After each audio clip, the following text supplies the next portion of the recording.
हमारा YouTube channel में आपका फिर से स्वागत है, जहां आपको रूह को कपा देने वाले भूतिया कहानियों और घटनाओं से रूबरू कराया जाता है, जिसको सुनकर आप भी कहेंगे कि क्या ये सच है।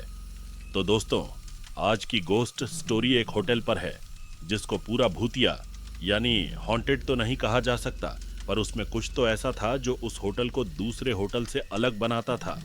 तो चलिए कहानी की ओर बढ़े। सौरभ और उसकी पत्नी एक ट्रिप पर जा रहे थे। वो लोग घूमने के लिए शिमला जा रहे थे। उनका सबसे पहले प्लान था कि वो लोग शिमला पहुंचते ही सबसे पहले अपने होटल में जाएंगे और वहां आराम करेंगे। वो अपनी गाड़ी से जा ही रहे थे कि अचानक से उनके होटल की ओर जाने वाला रास्ता बंद पड़ा था, जो कि कल सुबह खुलने वाला था। सौरभ ने सोचा कि अब आज कहाँ रुका जाए। तभी उसकी पत्नी ने कहा कि क्यों ना यहीं आसपास एक होटल में रूम बुक कर लेते हैं, सिर्फ आज के लिए, और कल सुबह होते ही अपने होटल की ओर निकल पड़ेंगे। सौरभ को भी ये आइडिया पसंद आया और वो वहां एक होटल की तलाश में यहाँ वहां अपनी गाड़ी में घूमने लगे। वो होटल के तलाश में बहुत अंदर या कहे तो घने जंगलों में जा चुके थे। उनको कोई रास्ता पूछने के लिए इंसान भी नहीं दिख रहा था।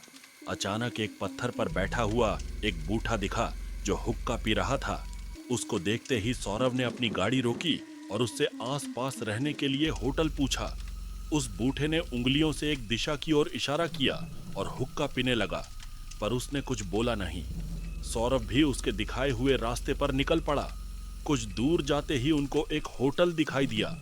होटल दिखने में कुछ ज्यादा शानदार नहीं था, पर ठीक ठाक था। सौरभ और उसकी पत्नी होटल में गए, जहां एक आदमी काउंटर पर खड़ा था। सौरभ ने उस आदमी से एक रूम की चाबी मांगी और एक दिन रुकने के लिए बोला। उस आदमी ने कहा कि सर, आपको जितने भी दिन रुकना है आप रुक सकते हैं, पर आपको किराया 2 दिन का देना होगा। सौरभ ने भी पैसे दे दिए। वो आदमी कुछ देर खड़ा रहा और कुछ सोचने के बाद उसने एक रूम की चाबी निकली और हल्की सी हंसी के साथ उस चाबी की सौरभ को दे दिया। उसकी हंसी को सौरभ समझ नहीं पाया और चाबी लेकर रूम की ओर बढ़ पड़ा। उसने चाबी पर देखा कि चाबी रूम नंबर 333 की है। वो अपनी पत्नी के साथ रूम नंबर 333 की ओर निकल पड़ा। उन्होंने देखा कि पहला और दूसरी मंजिल अच्छी खासी लोगों से भरी पड़ी है, यानी सारे रूम बुक थे।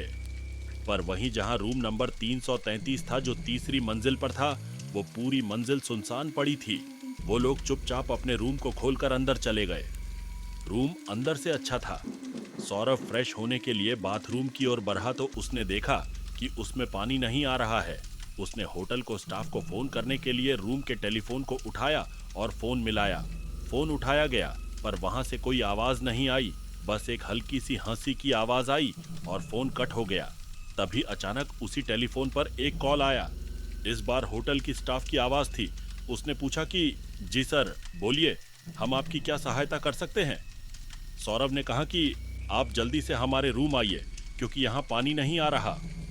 स्टाफ ने कहा कि सर, आप अपना रूम नंबर बताएं। सौरभ ने कहा कि रूम नंबर 333। यह सुनते ही स्टाफ की आवाज धीमी और घबराई हुई सी हो गई। स्टाफ ने घबराते हुए कहा कि सर, 333, आप वहां क्या कर रहे हैं। सौरभ ने पूछा। क्यों तो स्टाफ ने झट से चिल्लाते हुए कहा कि आप जल्दी से जल्दी उस रूम से बाहर निकल जाएं और नीचे आ जाएं। सौरभ को कुछ समझ नहीं आया। उसने इसका कारण पूछा तो स्टाफ ने कहा कि सर, आप सवाल मत पूछो, बस जल्दी से जल्दी उस रूम से बाहर निकल आओ, आपको वहां बहुत खतरा है। यह सुनते ही सौरभ ने फोन काटा और अपनी पत्नी को सामान के साथ वहां से निकलने को कहा। अभी वो निकल ही रहे थे तो उनके दरवाजे को कोई खटखटाने लगा। सौरभ ने बार बार पूछा कि कौन है बाहर, पर किसी की आवाज नहीं आई। सौरभ और उसकी पत्नी समझ गए थे कि ये कि भूत प्रेत का मामला है। वो दोनों बुरी तरह से घबरा गए थे। तभी उनकी रूम की लाइट कट गई और सब अंधेरा हो गया। तभी बाहर से आवाज आई, सर, आपने पानी ठीक करने के लिए बुलाया था ना, मैं उसी के लिए आया हूँ। सौरभ ने सोचा कि अभी तो नीचे स्टाफ ने कहा कि ये रूम खतरों से खाली नहीं है, और अब ये कौन है जो दरवाजे के बाहर है। तभी सौरभ को वहीं धीमी सी हंसी सुनाई दी, जो उसने फोन पर और नीचे चाबी लेते वक्त सुनी थी। तभी रूम टेलीफोन फिर से बजा। फोन स्टाफ का था। उसने कहा कि सर, अभी तक आप नीचे नहीं आए क्या। सौरभ ने कहा कि बाहर एक होटल का ही स्टाफ आया है, जो कह रहा है कि वो पानी को ठीक करने आया है। स्टाफ ने कहा कि सर, कुछ भी हो जाए आप उस दरवाजे को मत खोलना, नहीं तो आपकी मौत आपके सामने होगी। सौरभ ये सुनते ही सहम गया। स्टाफ ने कहा कि आप अंदर ही रहे, हम कुछ लोगों के साथ ऊपर आ रहे हैं। ये कहते ही फोन कट हो गया।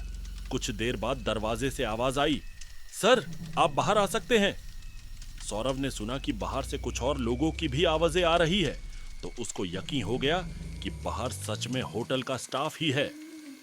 सौरभ ने दरवाजा खोला और चैन की सांस ली और सभी लोग वहां से हटकर नीचे आ गए। सौरभ ने देखा कि जो स्टाफ पहले काउंटर पर था वो अब वहां नहीं था, उसकी जगह कोई और वहां खड़ा था। सौरभ ने सारी बात सबको बताई।